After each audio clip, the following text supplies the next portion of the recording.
Hello everybody, my name is Amy, this is The Opinionated Woman, and welcome back to my channel. If you're coming back to my channel, are you coming back to my channel? Are you a returning subscriber? Are you one of those few people? I love you. I'm leaving that in. I'm leaving it in.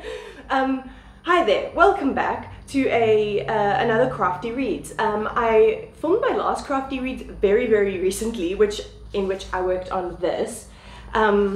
But I had a lot of books stored up for that, and now I've come to another 5 books that I've completed. So we are here for another Crafty Reads where I go through 5 books that I've read while I do some art. Before we get into it, let me give you a close-up of this and tell you my intentions. Here's a little close-up of what we're working with at the moment. So making all of these marks made me think of things happening like over time, and this coffee stain here looks like a mountain almost, and it made me think of the mountains in the Karoo, and that is the way that I travel to get to Joburg in December. And in December I start feeling like this lady, very much like my head has been disconnected from my body, so much dissociation. So I'm going to go with that and paint a mountain in the center there, but a very light impression of a mountain, just so that you can see all the coffee stains and that richness of texture all the way through. So that's what I'm going to do. I am going to be using probably my burnt umber and a little bit of maybe burnt sienna. Those are the colors that are calling to me for this moment in time. But without further ado, let's get into the books. My water brush is full. So the first book that I'm going to be talking about is People in Trees by Hanyayana Gahara. Most of you will probably know this author from her book A Little Life. It's very notorious. It's over there. And I wanted to pick this up because I really enjoyed this author's writing, even though it is very intense, as a lot of people say. But I'm going to put that down and start doing some painting. So that book is really interesting. So it follows this doctor called Norton Perina, who is going into he's going with these 2 other researchers into this Micronesian island to study these people there. And these people, obviously they don't have a Western influence. These are very much white people coming into their space, like so many colonialists did. It's set in the 70s. And they're coming in to study these people who have an unexpectedly long lifespan. So they're trying to figure out why they have this this unusual lifespan, and why over a certain amount of years their mental faculties start to disappear. Now you already get like an ominous sort of feeling, because it is very much a colonialist sort of vibe, which makes me very uncomfortable as it is. But the trick with this book is that from the very beginning, we know we are reading from a bad guy's point of view. This whole book is written like a non-fiction, because it's him writing his account of the story from prison, because he's been arrested, and he has been arrested for sexually assaulting one of his adopted children. So we know that from the very beginning. He gives this note to this other guy who is friends with him, who we also can't trust because he's in leagues with this with Perina. And they tell us the story of this island where he just went and completely decimated their living situation, taking people out of where they live, treating them like lab rats. It's disgusting. So for the whole book, you have to remember very clearly, this is not a good person. Like, I'm not supposed to be rooting for the person who's writing this book, because he's not a good guy at all. So his morals are really reprehensible. The things that he lets slide, like even while like just observing what's happening in that culture, was that the other scientists around him, he talks about them like shit, because they're like, dude, what the fuck? Like, why do you think this is okay? And he's perfectly, him with his horrendous life outlook, is perfectly fine and thinking that these things that are happening are perfectly normal and acceptable. So yeah, it was an intense one. I don't know who I would recommend this book to. I've got no idea. But I am keen to pick up her new book, To Paradise. I always forget the name. But I'm interested to pick that one up because her writing is really good, and this was really compelling. It was just, it's also very hard-hitting. So I think Hanyayana Gahara's work is always going to be that little bit towing the line between bearable and unbearable, I guess. The next one that I got into was another weird one. I'm not going to talk too much about this one, but it's Towards an Architecture by Le Corbusier. It's also known as Towards a New Architecture. But this Le Corbusier is basically the grandfather of modern architecture. And this is the treatise that he was coming out with, trying to revolutionize the way that we build. A lot to do with low-cost housing after the war and all of that kind of thing. He's so passionate. I love the way he talks about it. There's lots of really cool like illustrations and pictures and stuff, so it was a really quick read, even if it is intense. But he's so passionate about it, and he's such a grumpy old man. like oh, architects nowadays don't know how to do things like they did when they built the Parthenon. But yeah, it's nice seeing someone with that much passion, and it was nice delving back into this, because if you didn't know, I used to be an architect. Or an architectural technologist. I studied architecture. So it was nice delving back into this. Then I read one that was really great. Oh my God. Like, you can tell the difference between how I felt about People in the Trees and Towards an Architecture and how I feel about The Nature of Witches by Rachel Griffin. I fucking love this book. So it follows Clara, who's an Everwitch. So this is like in our world, like we're known... So we're known as Shakers, and the witches are all identified with a certain summer. So their powers are always around, just not as strongly as they are in the season that their magic is from. So summers are strongest in summer, winters are strongest in winter, blah, blah, blah. Like, obviously.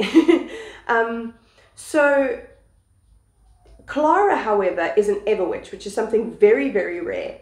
And her powers do change, but they convert. They go from summer to autumn to winter to spring, and they gain their power like that. And she's very much battling with trying to get a hold of her power, because it has in the past really hurt the people that she loves. So she's very, very scared of using it, and would much rather be stripped of her power than hurt more people.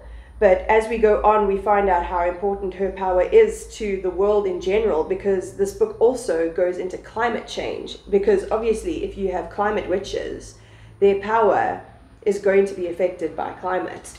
And climate change makes such a massive difference to them. And the way that the Shakers sort of work with it is like, the witches will deal with our climate, it's fine. So it's definitely very much a comment on how everyone thinks that the climate is going to fix itself without us having to do any extra work, which I thought was very smart to bring into a witchy book. And the conclusion, like the ending it's a standalone. The ending was so satisfying and had just the right amount of drama, and it was just freaking excellent. If you like a witchy book, a magic school setting, the elemental magic is something that I've now found out that I'm really into, so I'm going to be looking for more elemental magic books if I can. But I would really recommend Nature of Witches. It was freaking great. I had such a good time reading it. Such a great time. Is this looking like a mountain? It's kind of like, but it's fine. These are not meant to be perfect. I'm just enjoying myself and having a chat about books. I love this type of wrap-up. This is so much more fun. Okay, so the next book is the 100th book of the year. I'm so proud of myself. I hit this with a month and 20 days to go, so I can just add to that number even more now, which is exciting. And I'm really glad that the 100th book was The Chess Machine, because it was such a surprise for me. I found this book in my family home. I think it was a book that one of my siblings bought, or they bought.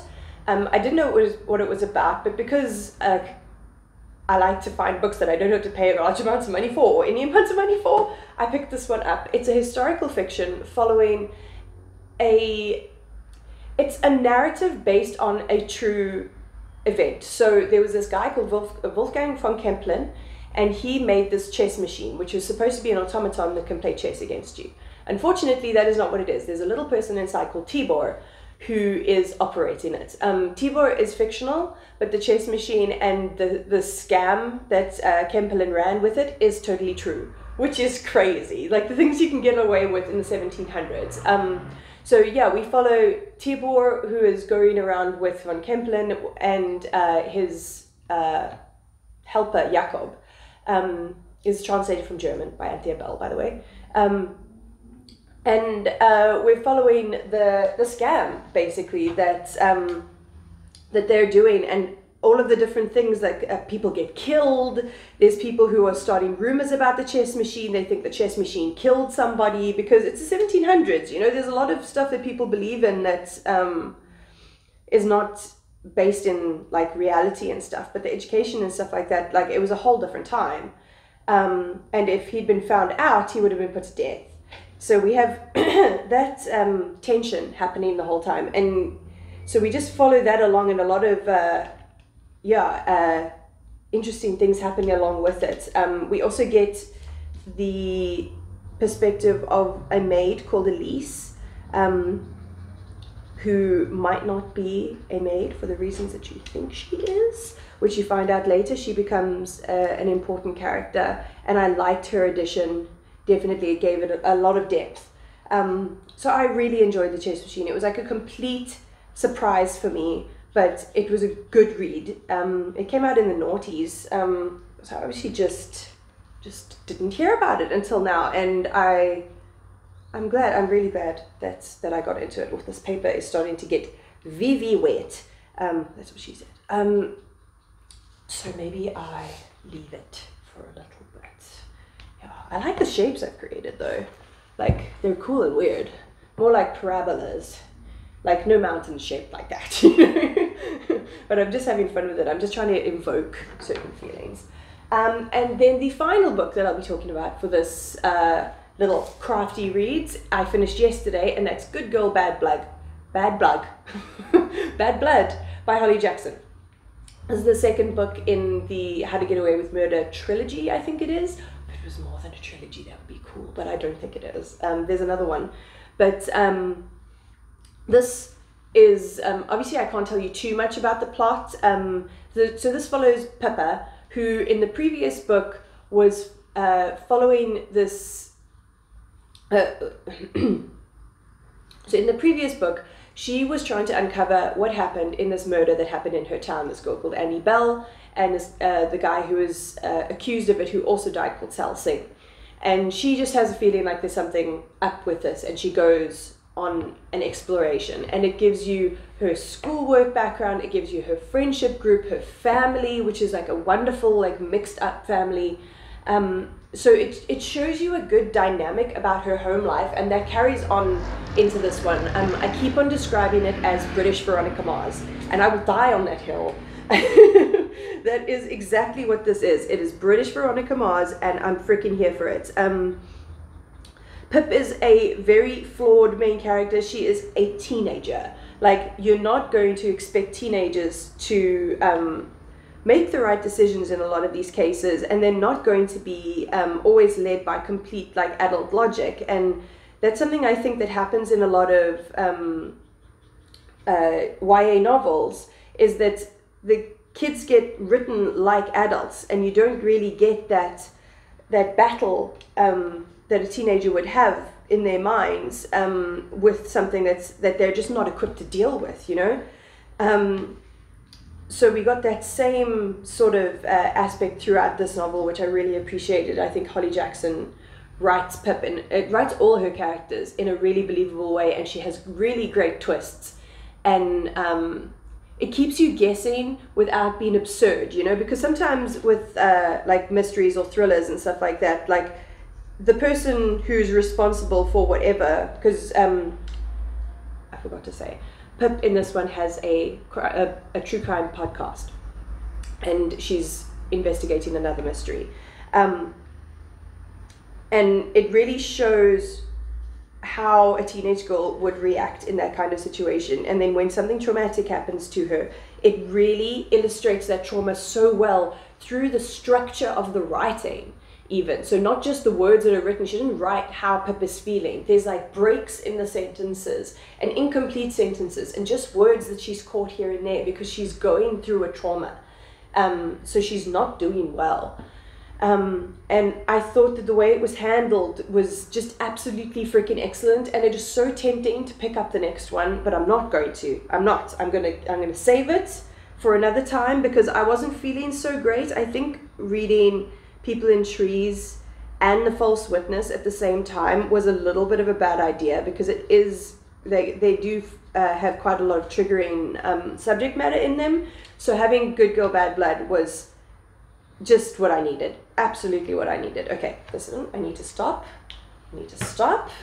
Because it's getting too wet. But that's what it's looking like now. I know my art may seem weird to people, but I like it and it fits with me and it feels right. I might go in and add some pen, some like fine liner or some colored pencil in here. I'm gonna let it marinate.